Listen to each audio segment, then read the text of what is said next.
এ কি নাগমা, তুমি এতদিন আমার সঙ্গে প্রেম করে আমার বাবাকে বিয়ে করে এলে? পল্লব, বলেছিলাম না আমি তোমাদের বাড়ি বউ হবই। তার মানে তুমি আমাকে চালাকি করে বিয়ে করেছো? বেরিয়ে যাও আমার ঘর থেকে। পল্লব, এ মেয়ে তো ইচ্ছেধারী সাপ। নাগমা, না না, বিষের জ্বালা। কে তুই? আয়, তোকেও একটা বিষাক্ত ছোবল দিয়ে দিই। যতই বিষাক্ত ছোবল দে, আত্মার কোনোদিন মৃত্যু হবে না রে ইচ্ছাধারী সাপ। আত্মা? হ্যাঁ, তুই তাড়াতাড়ি আমার স্বামী সন্তানের বীজ তুলে নে। না, তোর স্বামী আমার নাক স্বামীকে ধরে সাপুড়ের হাতে তুলে দিয়েছে। এ আমাকে কোথায় আনলি প্রেতাত্মা? এখানে তো নাক স্বামীকে এনে দিলে তুই আমার স্বামী সন্তানকে ফিরিয়ে দিবি তো? ঠিক আছে। না, তুই যা।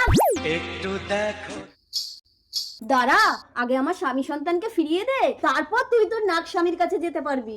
ঠিক আছে, এই মনসা তলায় তোর স্বামী সন্তানকে নিয়ে আয়।